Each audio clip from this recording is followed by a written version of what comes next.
नमस्कार. भारतात 2027 ची जनगणना लवकरच सुरू होणार आहे.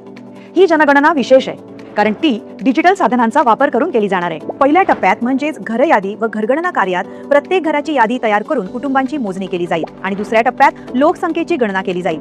आधी पहिल्या टप्प्याविषयी बोलूया. या टप्प्यात नियुक्त केलेले प्रगणक घरांना भेटी देऊन घरांबद्दल माहिती गोळा करतील.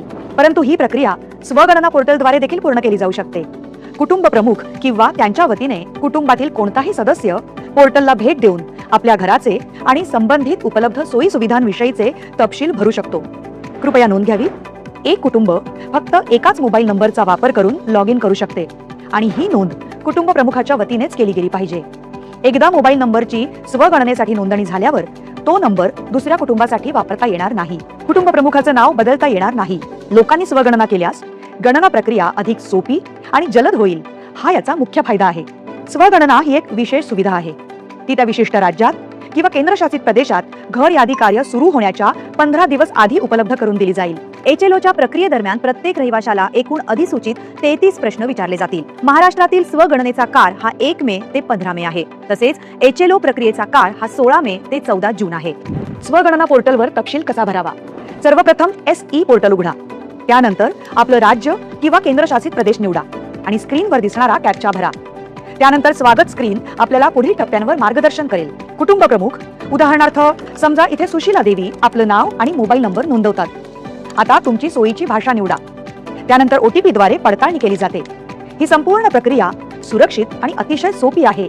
जिल्हा आणि सर्वात जवळचं महत्त्वाचं ठिकाण निवडणं गरजेचं आहे.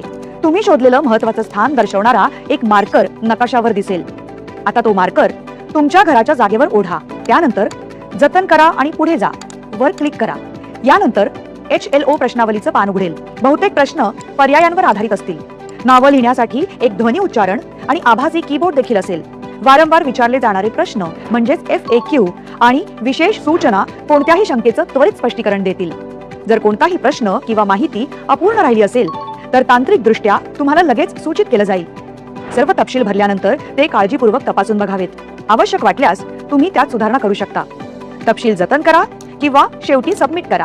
सबमिशन झाल्यानंतर H ने सुरू होणारा 11 अंकी SEID म्हणजेच स्वगणना क्रमांक स्क्रीनवर दिसेल. तो तुम्हाला SMS द्वारे सुद्धा मिळेल. जेव्हा प्रगणक तुमच्या घरी भेट देतील तेव्हा त्यांना हा SEID क्रमांक दाखवावा. तुम्ही दिलेली अचूक माहिती केवळ आपल्या देशाला सशक्त करत नाही तर त्याचं खरं चित्रही सादर करते. म्हणून सहभागी व्हा आणि आपलं सहकार्य द्या. आपली जनगणना, आपला विकास.